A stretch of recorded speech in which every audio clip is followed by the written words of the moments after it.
வேதாத்திரிய தத்துவங்கள் என்ற தலைப்பிலே உரையாற்ற ஸ்கை உதவி பேராசிரியை டாக்டர் தவமணி அவர்கள் நம்மோடு இணைப்பில் இணைந்துள்ளார். சிந்தனைக்கு முன்பாக அவரை பற்றிய சிறு அறிமுகம் செய்ய விளைகிறேன். டாக்டர் தவமணி அவர்கள் MBBS, DGO, MBA, PGD, YTD மற்றும் PhD பயின்றவர். MSc இன் யோகா ஃபார் ஹியூமன் எக்ஸலன்ஸ் பயின்றவர். அலோபதி மகப்பேறு மருத்துவராகவும் கடந்த 21 வருடங்களாக துபாயில் பணியாற்றி வருபவர். 2014ஆம் ஆண்டு மனவளக்கலையில் இணைந்து கடந்த 6 வருடங்களாக உலக சமுதாய சேவா சங்கத்திற்காக அருட்தொண்டாற்றி வருபவர். பெண்களின் உடல் நலம், குழந்தைகளுக்கான மருத்துவ ஆலோசனை, ஆன்மீக ஆலோசனை, பள்ளிகளில் உடல்நல பணிகள் ஆற்றி வருபவர். சிறந்த ஆராய்ச்சியாளரும் அறிவியலாளரும் ஆவார். தற்போது பெண்கள் மற்றும் குழந்தைகள் உடல்நலம் பற்றி இந்திய மற்றும் உலக அளவில் நடைபெறும் கருத்தரங்குகளில் பங்கு கொண்டு கட்டுரைகளை சமர்ப்பித்து வருபவர்.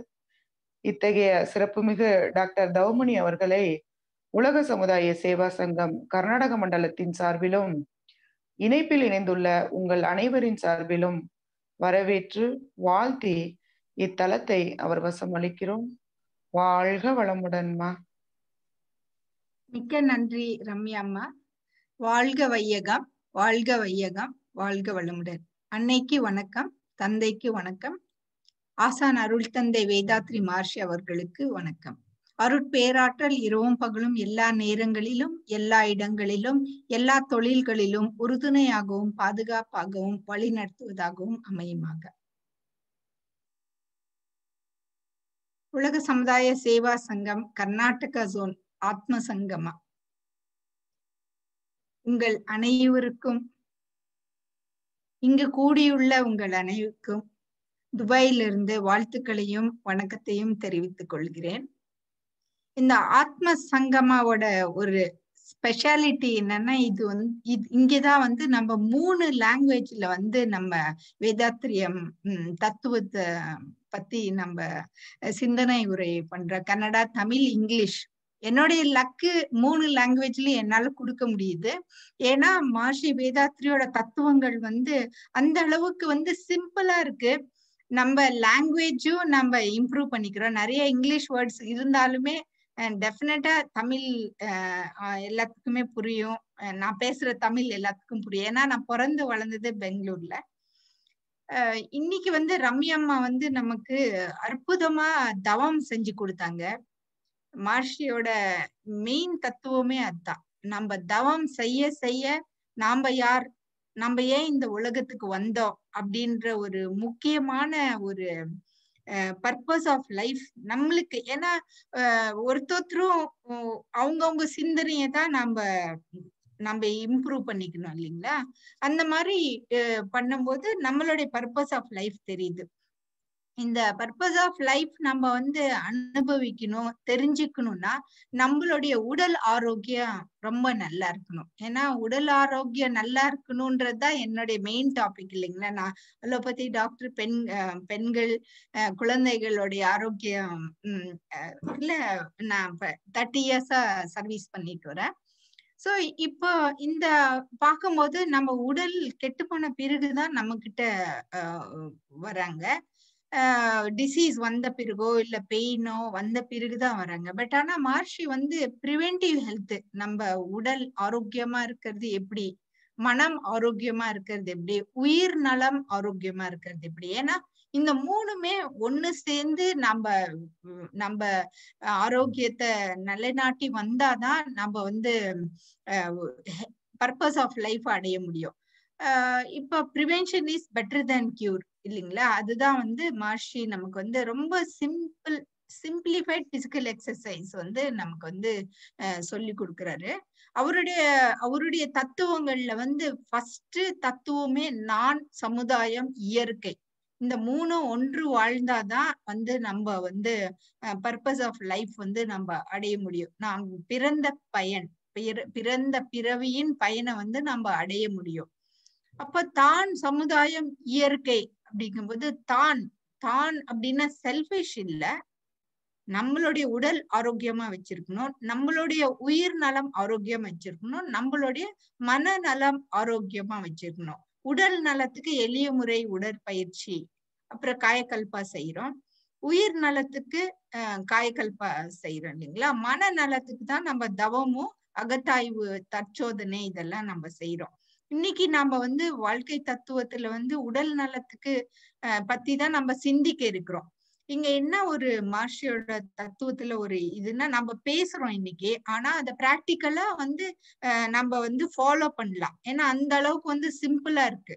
நம்ம ஹியூமன் பீயிங்ஸ், நம்ம மனிதர்களுக்கு அத்தனை பேத்துக்குமே வந்து நமக்கு டெய்லி மோட்டிவேஷன் தேவைப்படுது. ஏன்னா இன்னைக்கு நம்ம வாழும்போது டே டு டே சேலஞ்சஸ் இருக்கு பாருங்க, அதுதான் வந்து மிகப்பெரிய ஒரு இது. ஒரு நாளைக்கு நம்ம மனசு ரொம்ப சந்தோஷமா இருக்கிற மாதிரி இருக்கும், நல்ல sky yoga, sky exercise, sky meditation எல்லாம் செய்வான். மறுநாள் என்ன ஆகுதுன்னு தெரியல, மனசே சரியா இல்ல, நம்ம இந்த எக்ஸசைஸும் பண்ண முடியல. ஏன்னா எக்ஸ்டர்னல் டிஸ்டர்பன்ஸ் நமக்கு நிறைய வந்துகிட்டே இருக்கும். ஏன்னா நம்மள நாம கட்டுப்படுத்திக்கிட்டா நம்ம எக்ஸ்டர்னல் வெளியில இருந்து வர்ற டிஸ்டர்பன்ஸ் வந்து நம்ம சரிப்படுத்தலாம். ஃபர்ஸ்ட் நம்மள யாருன்னு நம்ம புரிஞ்சுக்கிறதுக்கு தான் நம்ம வந்து இந்த வேதாத்திரிய தத்துவம் செஞ்சு நம்ம உடல் ஆரோக்கியமா நம்ம வச்சுக்கிறோம், மன ஆரோக்கியமாவும் வச்சுக்கிறோம். அப்போ அடுத்தது வந்து நம்ம வந்து சமுதாயத்து கூட ஒன்றி வாழும்போது குடும்ப நலம், குடும்ப நலம் தான் இன்னைக்கு ரொம்ப பெரிய சேலஞ்சா இருக்கு. ஏன்னா நம்ம எல்லாம் ஜனங்க எல்லாம் ஒண்ணு சேர்ந்து வாழும்போது நிறைய பிரச்சனைகள் இருக்கு, சந்தோஷமும் இருக்கு, பிரச்சனைகளும் இருக்கு. நம்ம சந்தோஷமா இருக்கும்போது அதை பத்தி நம்ம ரொம்ப எடை போடுறது இல்லை. ஆனா ஒரே துக்கம் வந்து போச்சுன்னா ரொம்ப கவலையா போயிட்டு அதுவே துக்கத்தை பத்தி தான் ரொம்ப நினைச்சிட்டு இருக்கோம். இப்ப நாங்களே பாருங்க, ஒரு நாளைக்கு ஒரு 50 பேஷண்ட் பார்த்தோம்னா 49 பேஷண்ட் எங்களை வாழ்த்திட்டு நல்லா இருங்க டாக்டர், நல்ல கைராசியான டாக்டர்ன்னு சொல்லிட்டு போவாங்க. ஆனா ஒரே ஒரு பேஷண்ட்டுக்கு நம்ம செய்யற தத்துவமோ நம்ம செய்யற ட்ரீட்மெண்ட்டோ அவங்களுக்கு பிடிக்காது.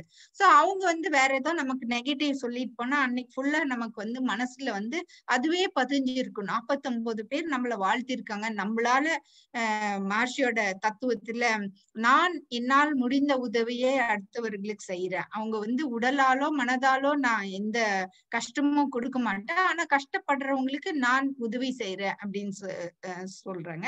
சோ அப்போ நம்ம 49 பேஷண்ட் நல்லா செஞ்சு ஒரு பேஷண்ட் நம்மள ஒரு மாதிரி சொல்லிட்டு போனாலும் அன்னைக்கு ஃபுல்லா மனசு டிஸ்டர்பன்ஸாவே இருக்கும். பட் ஆனா நாம இந்த தத்துவத்தை நல்லா ஃபாலோ பண்ணும்போது, மெடிடேஷன் செய்யும் போது இட்ஸ் ஓகே, பாவம் அவங்களுக்கு புரிஞ்சது அவ்வளவுதான் அப்படின்னு சொல்லிட்டு அவங்கள வாழ்த்திக்கிட்டே இருக்கணும்.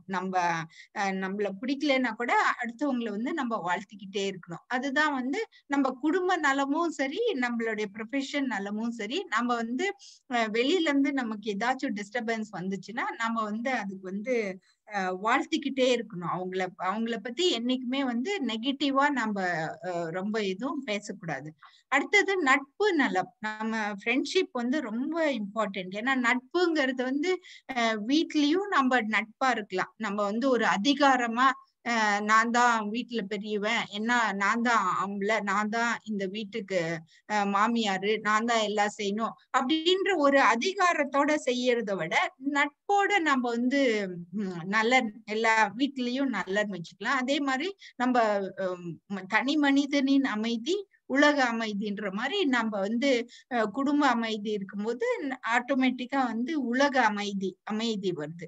அடுத்தது வந்து பிரம்ம ஜானம். நம்ம இயற்கையோடு ஒன்றி வாழணும்னா பிரம்ம ஜானம். இப்ப பாருங்க, இயற்கையை வந்து நம்ம எவ்வளவு அழிச்சிட்டோம்.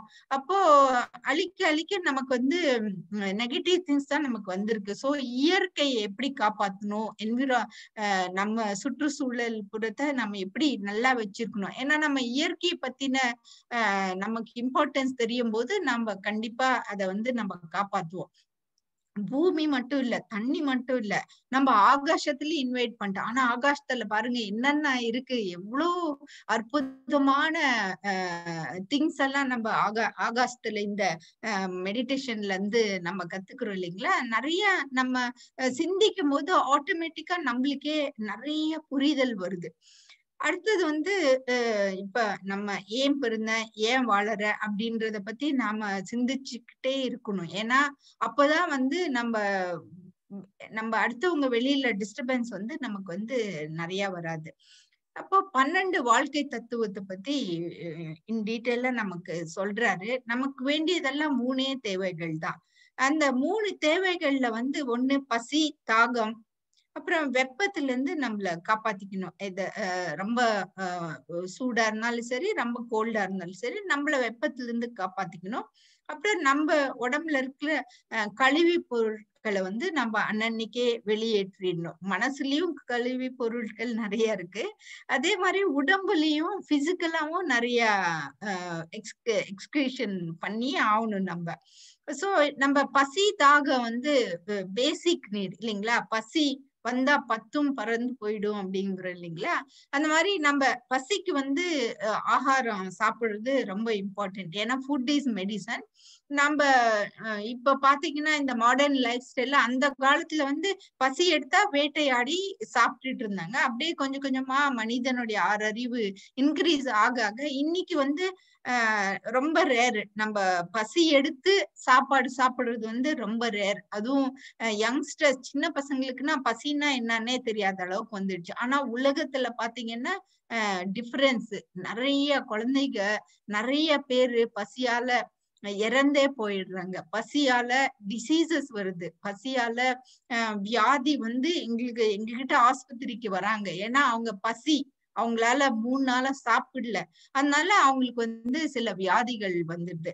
இல்ல சில வியாதி இருக்கும்போது கூட நமக்கு பசி வரும். இப்ப சுகரோ இல்ல தைராய்டு ப்ராப்ளமோ இல்ல அந்த மாதிரி ஏதாச்சும் ஒரு வியாதி இருக்கும்போதும் வந்து நமக்கு பசி வரும். ஆனா பசியால எத்தனையோ பேரு செத்து போறாங்க. அப்போ நாம எல்லாம் எவ்வளவு லக்கி பாருங்க. நம்ம கடவுள் வந்து நமக்கு வந்து பசின்னா என்னன்னு தெரியாத அளவுக்கு கரெக்டா அந்தந்த டைமுக்கு நமக்கு சாப்பாடு கிடைச்சு போயிடுது. நம்ம அத வந்து சில சமயத்துல வந்து கோவத்துல சாப்பிடாம விட்டுறோம் 3 நாள். அப்போதான் எங்க கிட்ட வராங்க டீஹைட்ரேஷன் அப்படின்ட்டு வராங்க.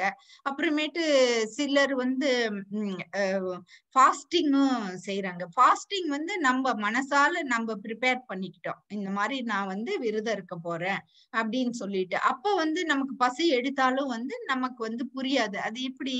ஏன்னா நம்ம மனசால நம்ம ப்ரிப்பேர்டா இருந்தோம்னா எதையும் நம்ம செய்யலன்றதுதான் நமக்கு பசி. அதனாலதான் விரதம். இப்ப ரமதான்ல எல்லாம் 1 மாசம் விரதம் இருக்காங்க. இப்ப வேற கிருத்திகை வந்தா விரதம் இருக்காங்க. அமாவாசை வந்தா விரதம் இருக்காங்க. அவங்கள பொறுத்து இருக்கு. அவங்கவுங்க உடம்ப பொறுத்து அவங்க வந்து வாரத்துல 1 நாள், மாசத்துல 1 நாள் அந்த மாதிரி அவங்க விரதம் இருக்கலாம். ஏன்னா விரதம் இருக்கிறதுனால நமக்கு வந்து பசின்னு என்னன்னு புரியுது, பேஷன்ஸ்னா என்னன்னு தெரியுது. நிறைய அட்வான்டேஜ் இந்த விரதம் இருக்கிறதுனால. அதே மாதிரிதான் தண்ணியும். நம்ம தாகம் எடுத்த பிறகுதான் தண்ணி குடிக்கணும்னு இல்ல. டெய்லியுமே வந்து ஒரு 6ல இருந்து 8 கிளாஸ் வரைக்கும் தண்ணி குடிக்கணும். மினிமம் 1 லிட்டர்ல இருந்து 3 லிட்டர்ஸ் வரைக்கும் நம்ம உடம்ப பொறுத்து நம்ம தண்ணி தாகம் அந்த தர்ஸ்ட் வந்து நம்ம சரி பண்ணிக்கணும். ஏன்னா இதெல்லாம் தான் நமக்கு வந்து பயோமேக்னெட்டிக் எனர்ஜி கம்மி ஆகும் போது இதை நாம வந்து சப்ளை பண்ணணும். இல்லைன்னா நமக்கு எனர்ஜி லெவல் கம்மியாகுது.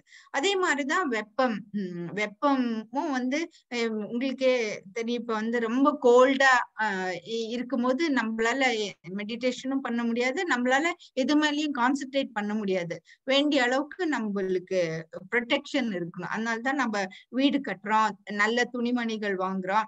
ஆனா இந்த மெட்டீரியலிஸ்டிக் திங்ல வந்து கொஞ்சம் அளவு மீறி போயிட்டே இருக்கு. ஒரு நல்ல வீடு கட்டும் போது அடுத்து இன்னொன்னு நல்ல வீடு, இன்னொன்னு நல்ல வீடு அப்படின்ட்டு அப்படியே அந்த பக்கம் அப்படியே மெட்டீரியலிஸ்டிக்கா நம்ம போயிடுறோம். மெயினா நம்மளுக்கு வந்து சாப்பிடுற சாப்பாடும் இருக்க வீடும் இருந்தாலே உலகத்துல எத்தனையோ பேத்தோட நம்ம எவ்வளவோ பெட்டர். அந்த அளவுக்கு இருக்கு. இப்ப நம்ம இல்ல அதே மாதிரிதான் ரொம்ப கோல்டா இருந்தாலும் நமக்கு டிசீஸ் வரும். இப்ப ஃப்ராஸ்ட் பைட், கேங்க்ரீன் இந்த மாதிரி எல்லாம் டிசீஸ் வந்து ரொம்ப கோல்டா இருந்தாலும் வருது. ரொம்ப ஹீட்டா இருந்தாலும் டீஹைட்ரேஷன் இந்த மாதிரி வியாதிகளோட எங்ககிட்ட வராங்க. அதே மாதிரி ஒரு ஆக்சிடென்ட்டும் அப்படிதான். நம்ம வந்து ரோட் டிராபிக் ஆக்சிடென்ட் பாருங்க. இப்ப கொரோனா வந்த பிறகு ரோட் டிராபிக் ஆக்சிடென்டே ரொம்ப கம்மி ஆயிடுச்சு. எல்லாத்தோட கான்சென்ட்ரேஷனும் கொரோனா மேலதான் இருக்கு. அப்போ அப்படின்னா என்ன? ரோட் டிராபிக் ஆக்சிடென்ட் வந்து கண்டிப்பா நாம வந்து தடுக்கக்கூடிய ஒண்ணு. இல்ல நம்மளுடைய அஜாக்கிரதையால கூட அடுத்தவங்க வந்து பிரச்சனை வருது. ஏன்னா மெயினா இப்ப மொபைலு இல்ல கான்சென்ட்ரேஷன் இல்லாம வண்டி ஓட்டுறது, ஹெல்மெட் இல்லாம வண்டி ஓட்டுறது, அந்த அவங்க ரூல்ஸ் அண்ட் ரெகுலேஷன்ஸ் போடுறாங்க இல்லைங்களா, அதை நம்ம ஃபாலோ பண்ணணும். இப்ப ஃபார் எக்ஸாம்பிள் இப்ப இந்தியால பாத்தீங்கன்னா எல்லாரும் இப்ப இங்க துபாயில வந்து நாங்க எல்லாரும் எப்பவுமே ரைட் சைட்ல இருக்கணும், வர்றவங்க எல்லாம் லெஃப்ட் சைட்ல இருக்கணும். இப்ப இந்தியால வந்து அதே உல்டா. சோ அது அந்தந்த கண்ட்ரிக்கு தகுந்த ரூல்ஸ் ஃபாலோ பண்ணும்போது ஆக்சிடென்ட்ஸ் வந்து ரொம்ப கம்மியாகுது. சிலர் வந்து இல்ல இது இந்த ரூல்ஸ் எல்லாம் நான் ஒன்னும் ஃபாலோ பண்ண தேவையில்லைங்கும் போது ஆக்சிடென்ட்ஸ் நிறைய ஆகுது. சோ சில தடுக்கக்கூடிய ஆக்சிடென்ட்ஸ் எல்லாம் நம்ம தடுத்துக்கலாம். சோ அந்த 3 தேவைகள் வந்து இம்பார்ட்டன்ட். இத வந்து நம்ம கண்டிப்பா கேர் எடுத்துக்கணும். அதே மாதிரியே 3 ப்ரொடெக்ஷன்ல தான் இந்த ஆக்சிடென்ட் வருது. ஒரு வேற்றுயிர்கிட்ட இருந்து நம்ம பகைய வந்து நம்ம காப்பாத்திக்கலாம். இயற்கை சீரமைப்பு, தற்செயல் விபத்துகளும். இப்ப தற்செயல் விபத்துகளை பத்தி பேசணும். இது வந்து 3 ப்ரொடெக்ஷன்ல 3 நீட்ஸ்ல வந்து நம்ம பசி, தாகம், வெப்பம், அப்புறம் நம்ம இந்த எக்ஸ்கிரீஷன், நம்ம உடம்புல இருக்கிற பாய்சன்ஸ் எல்லாம் நம்ம வெளியேற்றணும். ஏன்னா இப்ப யூரின் பாஸ் பண்ணலன்னா அது உள்ளே இருந்து வேற மாதிரி டிசீஸ் வரும் இல்லைங்களா. அதே மாதிரியே நம்ம சாப்பிடுற சாப்பாடும் வந்து வேண்டிய இம்பார்ட்டன்ட் திங்ஸ் எல்லாம் அப்சர்வ் பண்ணிட்டு அந்த வேண்டாத திங்ஸ் நம்ம வெளியேற்றலைன்னா வியாதி வரும். இப்ப எல்லாம் கான்ஸ்டிபேஷன் ரொம்ப காமன். ஒரு நாளைக்கு ஒரு வாட்டி நம்ம கண்டிப்பா வெளியேற்றணும். ஆனா 2-3 நாளைக்கு கூட அப்படியே அடக்கி வச்சிருக்காங்க. அப்போ அதனால வந்து நமக்கு வந்து வேற இன்டைரக்டாவும் நமக்கு வந்து வியாதி வரும். சோ அதை எப்படியாச்சும் நம்ம நல்ல ஒரு ஆகாரத்திலேயே வந்து இதெல்லாம் சரி பண்ணலாம். அப்போ ப்ரொடெக்ஷன் 3 காப்புல வந்து வேற்றுயிர்கிட்ட இருந்து நம்ம காப்பாத்திக்கணும். சோ அந்த காலத்துல சிங்கம், புலி, பாம்பு, பூரான் கிட்ட இருந்து காப்பாத்தணும். இப்ப வந்து நம்ம வந்து சில மனிதர்கள்கிட்ட இருந்தும் நம்ம காப்பாத்திக்கணும். சில சமயத்துல நம்மளே எதிரியா இருப்போம். நம்ம மனசு சொல்றத உடம்பு கேட்காது. ஏன்னா இப்ப இன்னைக்கு காலையில எந்திரிச்சோமா, ஸ்கை யோகா செய்யின்ட்டு மனசு சொல்லுது, ஆனா உடம்பு வந்து எந்திரிச்சு செய்யறதுக்கு சோம்பேறித்தனமா இருக்கும். இப்ப 5 மணிக்கு அலாரம் வைக்கிறோம், ஆனா உடம்பு எந்திரிக்க முடியல. மனசு வந்து அலாரம் வச்சு எந்திரிக்கணும்னு தான் தோணுச்சு, ஆனா நம்ம உடம்பு வந்து எந்திரிக்க மாட்டேங்குது. சோ அந்த மாதிரி நம்ம மனசுக்கும் உடம்புக்குமே வந்து போராட்டம் நடந்துட்டு இருக்கு. சோ இந்த நம்ம வந்து இத வந்து ஒண்ணு செய்யணும்னா நம்ம வந்து இந்த பிராக்டிசஸ் எல்லாம் மகர்ஷி வேதாத்ரியோட தத்துவங்கள் எல்லாம் இன்னும் கொஞ்சம் சிந்திச்சு நல்லா ஃபாலோ பண்ணலாம். அதே அடுத்தது வந்து 3 அறநெறி நம்ம ஃபாலோ பண்ணோம். ஒண்ணு வந்து ஒழுக்கம், கடமை, ஈகை. இப்ப ஒழுக்கம்னா நம்ம டிசிப்ளின்டா இருக்கும்போது இப்ப நிறைய வயசு வரைக்கும் வாழறாங்க பாருங்க. இப்ப ஜப்பான்ல ஒரு வில்லேஜ் இருக்கு. அந்த வில்லேஜ்ல எல்லாருமே 100 வயசுக்கு மேலதான் வாழ்றாங்க. ஆனா அதே இப்ப சிட்டில எடுத்துக்கிட்டீங்கன்னா இப்ப 30 வயசுலயே ஹார்ட் அட்டாக் வருது, 20 வயசுலயே கேன்சர் வருது. இப்ப பிறக்கிற குழந்தைங்களுக்கு எல்லாம் கூட சில கன்ஜெனிட்டல் ப்ராப்ளம்ஸ், டிசீசஸ் எல்லாம் வருது. சோ நாம வந்து ஒரு ஒழுக்கமா கரெக்டா அளவு முறையோட சாப்பாடு சாப்பிட்டுட்டு காலையில எந்திரிச்சு எக்ஸசைஸ், வாக்கிங் எல்லாம் செஞ்சு மெடிடேஷன் எல்லாம் செஞ்சு அந்த மாதிரி நம்ம வந்து ஒரு ஒழுக்க முறையா இருக்கிறதுக்கு முக்கிய காரணம் நம்மளுடைய எண்ணம், சொல், செயல். இது 3மே வந்து ஒரு ஒற்றுமையா இருக்கணும். அப்போ நம்மளையும் நம்ம நல்லா காப்பாத்திக்கலாம். நம்ம வந்து அடுத்தவங்களுக்கும் வந்து நம்ம நிறைய ஹெல்ப் பண்ணலாம். அதே மாதிரிதான் நம்ம வந்து நம்மளுக்குன்னு சில கடமைகள் இருக்கு. ஃபர்ஸ்ட் நம்ம உடம்புக்கு வேண்டிய கடமைகளை நம்ம எல்லாம் செஞ்சுக்கிட்டு நம்ம மனசுக்கு வேண்டியதும் செஞ்சு, அப்போ நாம ஹெல்த்தியா இருக்கும்போது நம்ம நிறைய பேத்துக்கு நம்மளுடைய கடமைகளை வந்து கொடுக்கக்கூடிய சக்தி நமக்கு வருது. ஏன்னா நம்ம இந்த உலகத்துல இருந்து எத்தனையோ ஹெல்ப் எடுத்துக்கிறோம். அதை திருப்பி கொடுக்கறது வந்து நம்மளுடைய கடமை, நம்மளுடைய டியூட்டி. அப்போ இந்த டியூட்டிங்கும் போது நம்ம வந்து வேலையா செய்யறோம். அப்போ அவங்க நமக்கு வந்து சம்பளம் தராங்க.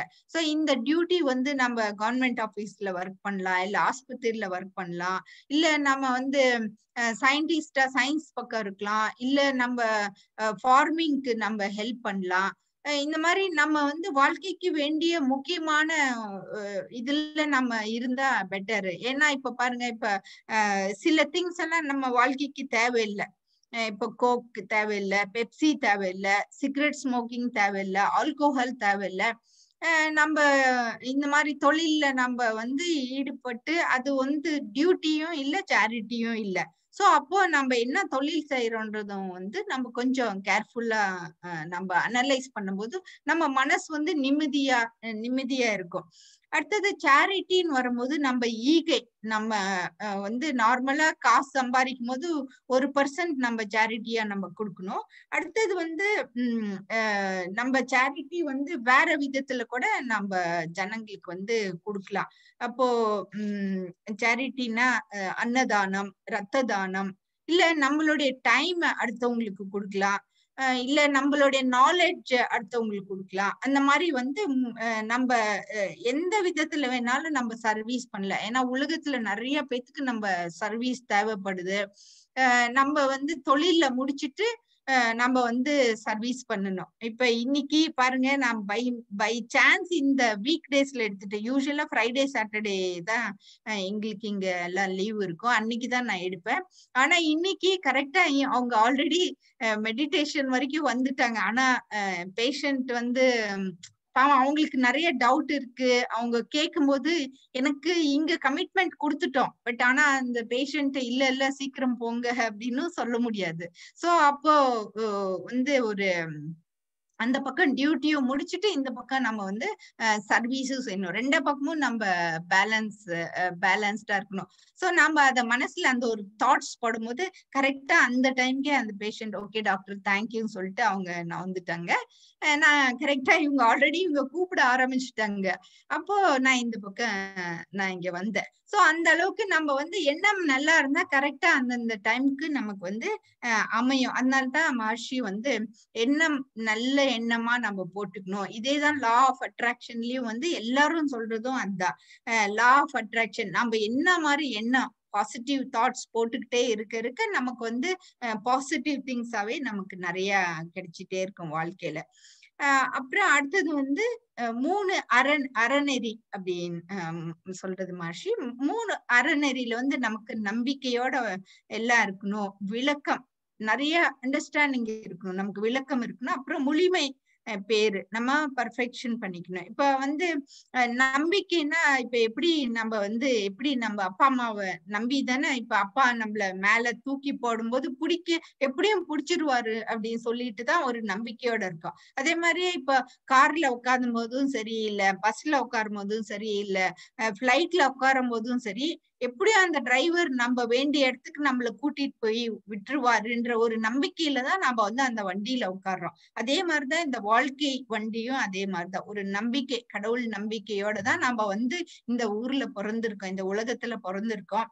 சோ ஒரு நம்பிக்கையா நாம இதை எடுத்துட்டு போகணும்னா அது வந்து ஒரு பக்தி யோகாங்கும் போது நம்ம குழந்தைங்களுக்கு வந்து அது ஒரு இப்ப நம்ம எப்படி இந்த சில திங்ஸ் எல்லாம் வந்து நம்ம இந்த ஸ்பிரிச்சுவாலிட்டியில இன்னும் நிறைய கத்துக்கதான் நமக்கு வந்து இந்த சக்திகளும் சிவக்களம் இதெல்லாம் புரியும். சோ அதனால ஸ்டார்டிங்ல வந்து நம்ம வந்து சிவா, விஷ்ணு அந்த மாதிரி ஏதோ ஒரு இமேஜ் வச்சு நாம வந்து இந்த பக்தி யோகாவை வந்து பசங்களுக்கு சொல்லி கொடுத்து அதை இம்ப்ரூவ் பண்ணி, ஏன்னா இப்ப வந்து நம்ம முருகர் பாட்டு பாடும் போதும் சரி, இல்ல ஐயப்ப பஜன் செய்யும் போதும் சரி, இல்ல இந்த கேரளால அந்த இது ஒரு மோளம் அடிப்பாங்க பாருங்க, இதெல்லாம் வந்து நம்ம எமோஷனல் ஹெல்த்துக்கு வந்து ரொம்ப இம்ப்ரூவ் பண்ணுது. அதே மாதிரி எல்லா பாட்டு இல்ல கந்த சஷ்டி கேட்கும் போது எல்லாமே நம்மளுடைய எமோஷனல் இன்டெலிஜென்ஸ் இப்ப எதுவுமே இன்டைரக்டா நிறைய நமக்கு வந்து ஹெல்ப் பண்ணுது.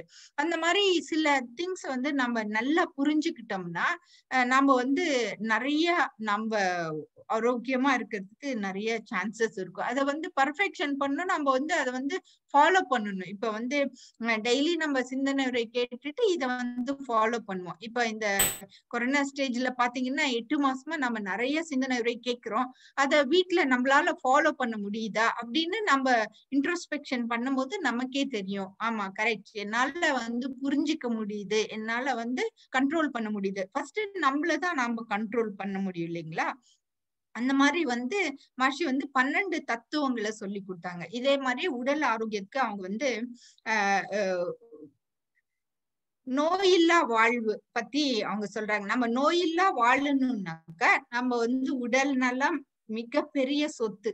ஏன்னா கருமைய தூய்மை பத்தி நம்ம நிறைய தெரிஞ்சுக்க வேண்டியிருக்கு. சில திங்ஸ் நம்ம எவ்வளவுதான் கேர்ஃபுல்லா இருந்தாலும் சில டிசீசஸ் வந்து சில வியாதிகள் நம்மளுக்கு வந்துருது. அதனாலதான் நம்ம வந்து கொஞ்சம் சிந்திச்சு ஏன் வந்துச்சு அப்படின்னு சொல்லிட்டு நம்ம திங்க் பண்ணும். முக்கால் பாகம் காரணம் இந்த மாடர்ன் லைஃப் ஸ்டைல்னால நம்ம இந்த சினிமா, டிவி, சோசியல் மீடியா இந்த மாதிரி திங்ஸ்ல வந்து நம்மளுடைய பிசிக்கல் ஹெல்த் பிரச்சனையில இருக்கு. அதே மாதிரியே 5 அளவு முறை இருக்கும்போது நம்ம தூக்கம் கரெக்டா 6 மணி நேரம் தூங்கிட்டு நம்ம எண்ணம் கரெக்டா வச்சுட்டு நல்லபடியா சாப்பாடு கரெக்ட் டைமுக்கு கரெக்டான சாப்பாடு கரெக்டான அளவோட சாப்பிட்டுட்டு நம்ம பாலுணர்வை ஓரளவுக்கு வந்து நம்ம ரொம்ப கண்ட்ரோல்டா வச்சிருக்கணும். ஏன்னா ஹஸ்பண்ட் அண்ட் ஒய்ஃபுக்கே உரிய இது ஒரு இம்பார்ட்டன்ட் சொத்து. இத வந்து நம்ம ஒரு கரெக்டான எண்ணத்தோட வச்சுக்கிட்டு நம்ம வேலையிலயும் வந்து நம்ம கான்சென்ட்ரேஷன் அளவு முறையா பண்ணும்போது நம்மளுடைய பிசிக்கல் ஹெல்த் ரொம்ப ரொம்ப ஆரோக்கியமா இருக்கும். சோ இந்த மாதிரி மகர்ஷி வேதாத்ரியோட தத்துவங்கள் நிறைய இருக்கு. சோ இது இன்னைக்கு வந்து நான் இந்த 12 தத்துவங்களோட நான் முடிச்சுக்கிறேன். ஏன்னா நிறைய இன்னும் விதவிதமா மெடிக்கல் சிஸ்டம்ஸ் அதை எப்படி நம்ம யூஸ் பண்ணணும், எந்த சிஸ்டத்தை எப்ப நம்ம யூஸ் பண்ணணும், அதுக்கப்புறம் நம்மளுடைய உடம்புல என்னென்ன பாகங்கள் இருக்கு அதை ஒன்னா இப்ப டெய்லி ஒரு நாளைக்கு ஹார்ட்டுக்கு எக்ஸசைஸ், ஒரு நாளைக்கு லங்க் எக்ஸசைஸ், ஒரு நாள் கிட்னிக்கு எக்ஸசைஸ் பண்ண முடியாது. நம்மளுடைய ஹோல் உடம்புக்கும் நம்ம வந்து எக்ஸசைஸ் பண்ணி நம்மளுடைய பிசிக்கல் ஹெல்த்தை வந்து நம்ம இம்ப்ரூவ் பண்ணணும் இல்லைங்களா? அதுக்குதான் வந்து நமக்கு வந்து இந்த பிசிக்கல் ஹெல்த்துக்கு 2 இம்பார்ட்டன்ட். நம்ம எக்ஸசைஸ் பண்ணும்போது நம்மளுடைய ஏர் circulation, heat circulation, blood circulation இந்த 3 வந்து இன்க்ரீஸ் ஆகுது. அதுக்கப்புறம் நல்ல ஆகாரம் கொடுக்கும்போது நம்மளுடைய உடல் ஆரோக்கியம் ரொம்ப ரொம்ப நல்லா இருக்கு. சோ நம்ம இன்னும் கொஞ்சம் டிஸ்கஷனும் பண்ணலாம். அந்த அளவுக்கு நமக்கு டிஸ்கஷன்ஸ்க்கும் கொஞ்சம் டைம் இருக்கு. ஏன்னா இது டாபிக் வந்து நம்ம திருப்பி பேசும்போதும் வந்து நமக்கு வந்து புது புது சிந்தனைகள் வந்துகிட்டே இருக்கும். புது புது பிராக்டிசஸ் வந்து நம்ம பண்ணிக்கிட்டே இருக்கணும். சோ இந்த கர்நாடகா சங்கத்துக்கு ரியலாவே அப்ரிஷியேட் பண்ணோம். நம் தனபதி ஐயாவும் விஜயா தனபதி அம்மாவும் வந்து ஒரு சேலஞ்சிங்கா வந்து நிறைய பேருக்கு ஆப்பர்ச்சுனிட்டி கொடுத்து டெய்லி ஒரு 1/2 hour நம்ம எல்லாம் ஃப்ரெண்ட்ஸ் மாதிரி பாருங்க. உலக அளவுல வந்து இப்ப வந்து நான் ஷார்ஜால இருக்கேன், நீங்க பெங்களூர்ல இருக்கீங்க. பட் இன்னைக்கு நான் பெங்களூர் வந்து எல்லாத்தையும் பார்த்து விசிட் பண்ணி உங்க கூட எல்லாம் பேசின மாதிரி ஒரு ஃபீலிங். அதே மாதிரிதான் உங்களுக்கும் உங்க ஊர், நீங்க பெங்களூர்ல இருந்துகிட்டே டெய்லியுமே நல்ல நல்ல ஸ்பீக்கர்ஸ் வராங்க. 1/2 hour சிந்திச்சுட்டு அப்புறம் போய் நம்ம பிராக்டிக்கலா எப்படி அதை வந்து நம்ம வாழ்க்கையில அதை யூஸ் பண்ணிக்கணும் அப்படின்ற மாதிரி நம்ம எல்லாரும் சிந்திச்சிட்டு இருக்கோம். இந்த அரிய வாய்ப்பை கொடுத்த கர்நாடகா ஜோன் அனைவருக்கும் மிக்க நன்றி. பொறுமையா கூட சேர்ந்து சிந்திச்ச உங்களை அனைவருக்கும் மிக்க நன்றி. அருட்பேராற்றல் கருணையினால் உடல் நலம், நீண் ஆயுள், நிறை செல்வம், உயர் புகழ், மெய்ஞானம் ஓங்கி வாழ்க. வாழ்க வையகம், வாழ்க வையகம், வாழ்க வளமுடன். வாழ்க வளமுடன்மா. மிக்க நன்றிமா. யதார்த்த நிலையில எவ்வாறு நம்ம மனசை பழக்கிறதுன்றத பத்தி நீங்க நிறைய சொன்னீங்க. அதே போல மருத்துவத்தையும் மனவளக்கலையும் நினைத்து எங்களுக்கு எல்லாம் ஒரு சிறப்பான உரை என்று அளித்தீர்கள். மிக்க நன்றி. வாழ்க வளமுடன். தற்போதைய கேள்வி பதிலுக்கான நேரம். அன்பர்கள் தங்கள் சந்தேகங்களை கேட்கலாம். கேள்வி கேட்க விரும்புபவர்கள் ஹேண்ட் ரைஸ் பட்டனை ஆன் செய்யுங்கள். கேள்விகளுக்கு நீங்கள் தயாராகிறதுக்கு முன்பாக இன்றைய அறிவிப்புகள். இன்று மாலை 4:15 துரிய தவம், 4:45 108 முறை உலக சமாதான வாழ்த்து, 4:55 கிரியேட்டிவ் லைஃப் சிஸ்டம் என்ற தலைப்பிலே ஸ்கை சீனியர் ப்ரொஃபசர் சத்யநாராயணா அவர்கள் உரையாற்ற இருக்கிறார். நாளை மதியம் 2 மணிக்கு sky assistant professor Sairam Atmashri அவர்கள் தனி மனித அமைதியும் உலக அமைதியும் என்ற தலைப்பிலே சிந்திக்க இருக்கிறார். நாளை மாலை 4:15 கன்னட மொழியிலே ஸ்கை ப்ரொஃபசர் நரசிம்மையா அவர்கள் இம்பாக்ட்ஸ் ஆஃப் பிளானட்ஸ் என்ற தலைப்பிலே சிந்திக்க இருக்கிறார். தற்போது கேள்வி பதிலுக்கு வரலாம். பரமேஸ்வரன் ஐயா, நீங்க அன்மியூட் பண்ணிட்டு அம்மா கிட்ட பேசலாங்க. வாழ்க வளமுடன். வாழ்க வளமுடன். வாழ்க வளமுடன் அண்ணா. நல்லா இருந்தது இன்னைக்கு ஸ்பீச், ரொம்ப நல்லா இருந்தது. அதுல நான் என்ன தெரிஞ்சுக்கிட்டேன் அப்படின்னா, உங்ககிட்ட you are making a very good time management in spite of உங்களுக்கு இன்னைக்கு பிஸி ஷெட்யூல் ஒர்க்கிங் ஹவர்ஸ்ல கூட நாம எதை நினைச்சாலும் அதை செய்ய முடியும், ஒரு சாக்ரிஃபைஸ் பண்ண முடியும், சொசைட்டிக்கு ஹெல்ப் பண்ண முடியுங்கிறது நீங்க உங்களுடைய வாழ்க்கையில ப்ரூவ் பண்ணீங்க இன்னைக்கு. நார்மலா நீங்க சொன்னீங்க ஃப்ரைடே சாட்டர்டே தான் நான் பண்ணுவேன், ஆனா இந்த கர்நாடகா மக்களுக்காக உங்களுடைய சகோதர சகோதரிக்காக நீ பண்ணிருக்கீங்க. எனக்கு மிகவும் மகிழ்ச்சி அந்த வார்த்தை. மற்றபடி மகேஷ் சொன்ன அது ரெகுலரா பண்ணிட்டு இருந்தா நோய் நொடி இல்லாம இருக்க முடியுங்கிறது மறுபடியும் சொல்லிருக்கீங்க ஆஸ் டாக்டர். அதை உணர்ந்து பண்ணணும். மற்றபடி எந்த கேள்வியும் இல்லை. உங்களோட பணி சிறக்கட்டும். வாழ்க வளமுடன். வாழ்க வளமுடன். தேங்க்யூ அண்ணா. சோ இங்க இருக்கவங்களும் அந்த மாதிரி ஷேர் பண்ணிக்கலாம். ஏன்னா நம்ம 17 மெம்பர்ஸ் தான் இருக்கோம் இப்போ.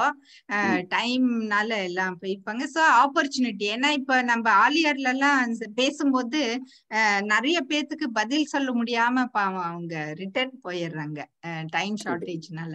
சோ எல்லாரும் ஷேர் பண்ணிக்கலாம், அவங்களுடைய தாட்ஸ் ஷேர் பண்ணிக்கலாம். ஸ்மால் குரூப் இல்லைங்களா? பரவாயில்ல. ஓகே, இன்றைய நாள் இனிய நாளாக இருக்கட்டுமா. வாழ்க வளமுடன். தேங்க்யூ அண்ணா. வாழ்க வளமுடன். வாழ்க வளமுடன் மேடம். நீங்க சொன்னது மாதிரி ஆலியார்ல இருந்து ஹோஸ்ட் பண்ணும்போது நானும் ஜாயின் பண்ணியிருக்கேன். மக்கள் நிறைய சந்தேகங்களை கேட்பாங்க, நீங்க சிறப்பா விளக்கி இருக்கீங்க. இன்னைக்கு நம்ம குழுவுல கொஞ்சம் யாரும் ஹேண்ட் ரைஸ் பண்ணலங்கம்மா. நிகழ்ச்சிகளை நிறைவு செய்து டைமிங் கொஞ்சம் அந்த மாதிரி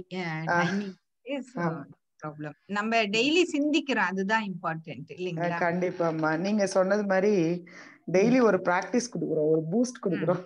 கரெக்ட். வாழ்க வளமுடன்மா. நிகழ்ச்சிகளை ஹேண்ட் ரைஸ் பண்ணிருக்காருமா.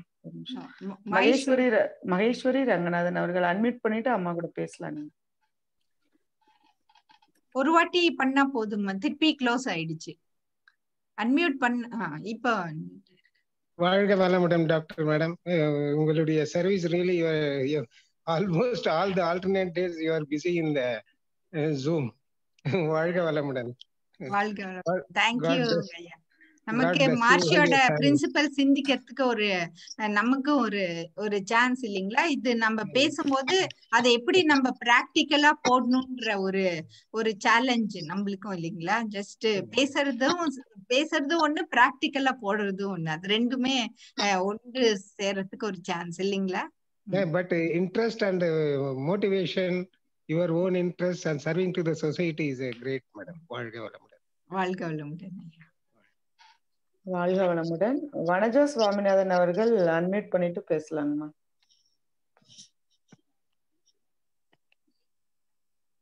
வனஜா சுவாமிநாதன் அவர்கள் அன்மியூட் பண்ணிட்டு பேசுங்கம்மா. அன்மியூட் பண்ணிட்டேன் மேடம். வாழ்க வளமுடன். நான் தங்களுடைய ஸ்பீச் திருப்பூர் ஜோன்ல இருந்து உங்களுடைய கருத்தை கேட்டிருக்கேன். நீங்க அல்லோபதி ஹோமியோபதி எல்லாம் அந்த காலத்துல எப்படி இருந்தது மருத்துவ முறையில இருந்து ஆதியிலிருந்து சொல்லி நீங்க பண்ணது, உங்களுடைய ஸ்பீச் ரொம்ப நல்லா இருந்தது, இப்பவும் நல்லா இருந்தது. வாழ்க வளமுடன். தங்களுடைய ஸ்பீச் கேட்கறதுக்கு எங்களுக்கு மிகவும் மகிழ்ச்சியாக இருந்தது. வாழ்க வளமுடன் அம்மா. வாழ்க வளமுடன். தேங்க்யூ, மிக்க நன்றிங்க அம்மா. அதான் அங்க எல்லாம் நிறைய மெம்பர்ஸ் இருக்கிறதுனால இந்த மாதிரி பேசுறதுக்கு. ஆமா மேடம், அப்ப அங்க நிறைய மெம்பர்ஸ் இருந்ததுனால நான் ஒண்ணுமே பேசல. அப்ப நீங்க பிகினிங்ல எப்படி இருந்தது மருத்துவம் ஆதி காலத்துல அப்படின்னு சொல்லி அல்லோபதி ஹோமியோபதி பத்தி எல்லாம் ரொம்ப டீட்டெயிலா பேசினீங்க. இப்பவும் நல்லா பேசினீங்க. இப்ப நடைமுறைக்கு உள்ளான மாதிரி நீங்க பேசிருக்கீங்க. ரொம்ப நன்றி அம்மா. வாழ்க வளமுடன். வாழ்க வளமுடன். மிக்க மகிழ்ச்சி. மிக்க மகிழ்ச்சி. வாழ்க வளமுடன்மா. நிகழ்ச்சிகளை நிறைவு செய்யலாங்கம்மா. சரிங்கம்மா. வாழ்க வளமுடன். வாழ்க வளமுடன். தேங்க்யூ வெரி மச் அம்மா. ஒன்ஸ் அகைன் வாழ்க வளமுடன். தேங்க்யூ. நிகழ்ச்சிகளை நிறைவு செய்வதற்கு முன்பாக இன்று 12 வேதாத்திரிய தத்துவங்கள் என்ற தலைப்பிலே உரையாற்றிய ஸ்கை உதவி பேராசிரியை டாக்டர் தவமணி அவர்களை நம் மன்ற முறைப்படி வாழ்த்த கடமைப்பட்டுள்ளோம். நாம் அனைவரும் துரிய நிலைக்கு வந்துவிடலாம்.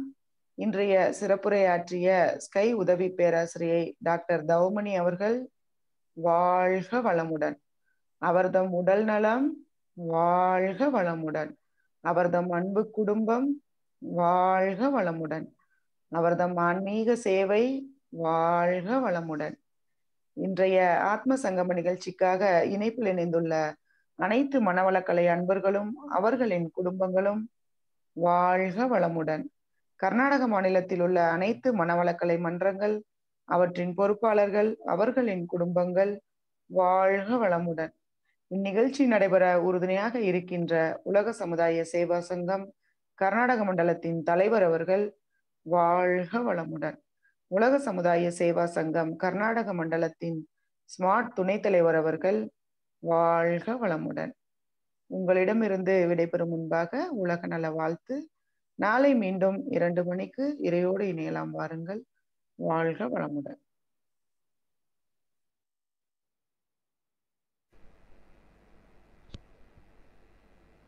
உலகமெல்லாம் பருவமழை ஒத்தபடி பெய்யட்டும். உழவரெல்லாம் தானியத்தை உவப்புடனே பெருக்கட்டும். பல தொழில்கள் புரிகின்ற பாட்டாளி உயரட்டும். பகுத்துணர்வில் தொகுத்துணர்வு பண்பாட்டை உயர்த்தட்டும். கலகங்கள் போட்டி பகை கடந்தாட்சி நடக்கட்டும். கல்லாமை கடன் வறுமை களங்கங்கள் மறையட்டும். நலவாழ்வை அளிக்கும் மெய் ஞான ஒளி வீசட்டும். நம் கடமை அறவாழ்வின் நாட்டத்தே சிறக்கட்டும். நம் கடமை அறவாழ்வின் நாட்டத்தே சிறக்கட்டும். நம் கடமை அறவாழ்வின் நாட்டத்தே சிறக்கட்டும். வாழ்க வையகம், வாழ்க வையகம், வாழ்க வளமுடன்.